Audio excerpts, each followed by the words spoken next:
2000 version 14 video for the 3D frame system. Okay, let's get started. Start sap 2000,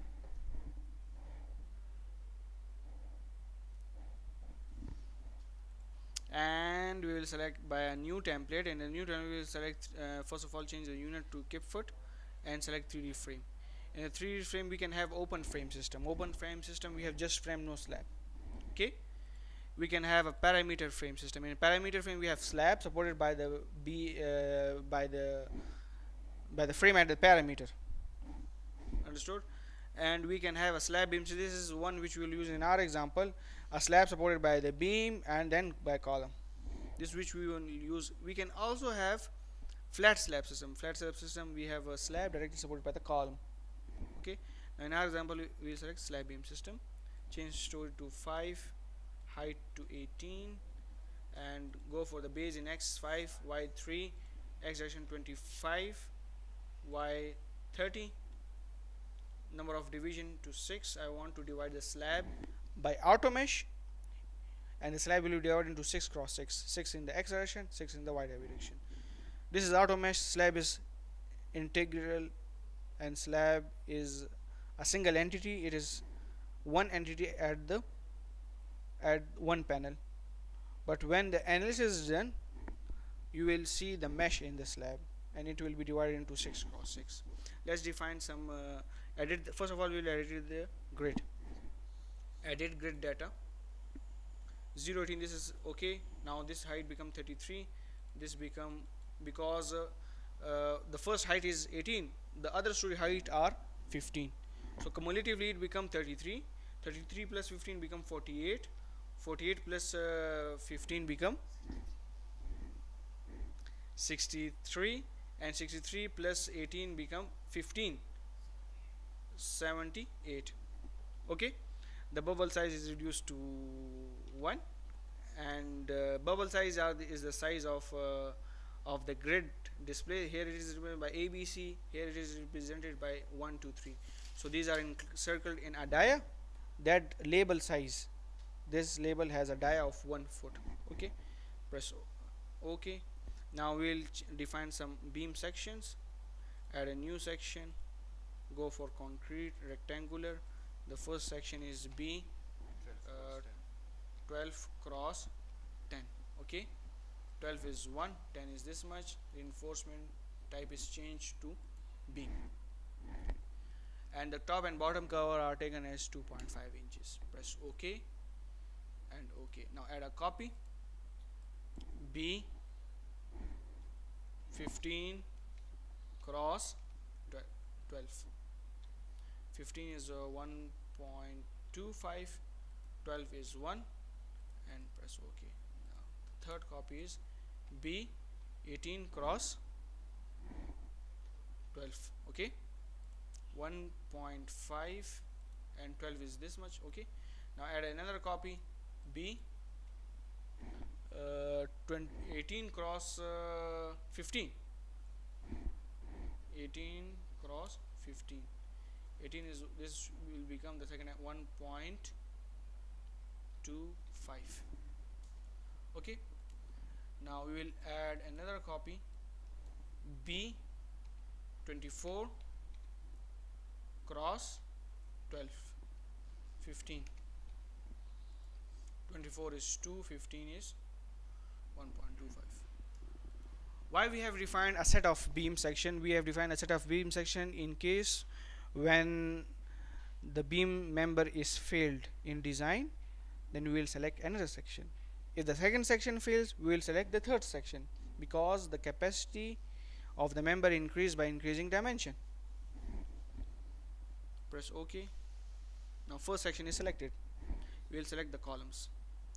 Now add a new column, concrete column, and say column 10 cross 10. 10 is 0.833, and press OK. We don't need to change the reinforcement type because it is already a column. Press OK. Now add another copy,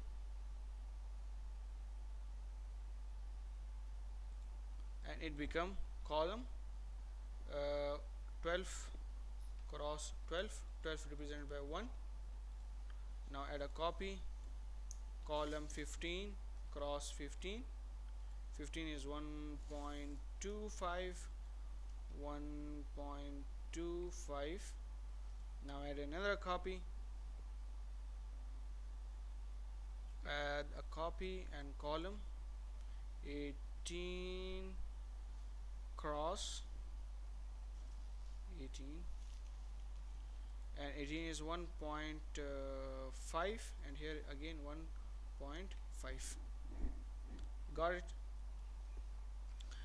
Let's add another copy, column 24 cross 24. 24 mean 2, and column 30, C 30 cross 30. 30 is how much? 2.5. 2.5. Okay. Now one thing to see which kind of bars we have. The concrete is made up of 4000 psi concrete, but if we see the bar is made up of grade 60. Okay, this is what we need. So bar are already by default defined. Press OK, OK, and OK. Now change here the section, column 10 cross 10. Now we'll change the area section. We'll define a slab. We'll take a slab. Slab depth can be calculated by the parameter divided by 180. The total parameter is how much we have of a single span. The parameter is 30 plus 25, which is 55, multiplied by 2, multiplied by 12, and divided by 180.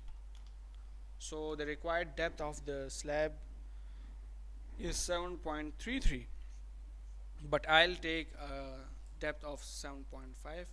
Add a new section, and slab 7.5. All slabs will have same depth, and it is keep it as shell thin. No matter, material type is 4000 psi, and it will become 7.5 inches. So 7, let it be 1 foot. I'll change the dimension of this later. Okay, press OK and OK, and select 7.5 is here. Okay, now in the single window of the template we have defined a slab beam system. Number of stories 5, X bay 5, Y bay 3, with the following dimension of beam, column, and area. Press OK, and the slab is generated with us. Okay, now we'll close one of the window, and to see it properly I will fill my slab system. Now to see it more clearly, we will extrude our view, that how our slab is generated.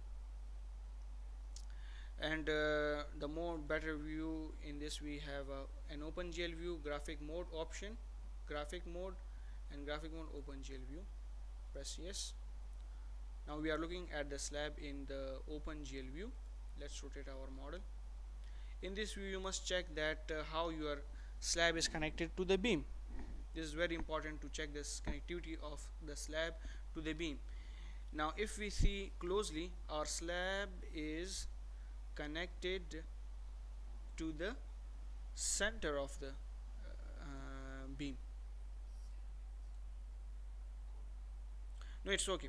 The slab is not connected to the center of the slab. I mean the beam is connected from the top to the slab. This is called this system is called T-beam. This is a T-beam system in which the slab is at the top and the web is at the bottom. So you must check this thing, that the slab should be at the top and beam should be connected from the bottom of the slab. This can be controlled by the insertion point. Okay, at this moment we have very less thickness, so we can't see it properly. We can't see this properly because the thickness of the beam is very less. Okay, so we want to confirm this. This is very important in our model, and we will confirm this by, first of all, make it 3D. Select select by property and select by the frame section, and by default we have B12 cross 10, select all the beams. So all the beams are selected with us. Now assign frame section and select a heavy section of 24 cross 15. A heavy section is being assigned to the frame, and we have the frame as let's check by the, oh my god, let's save our work here. Okay,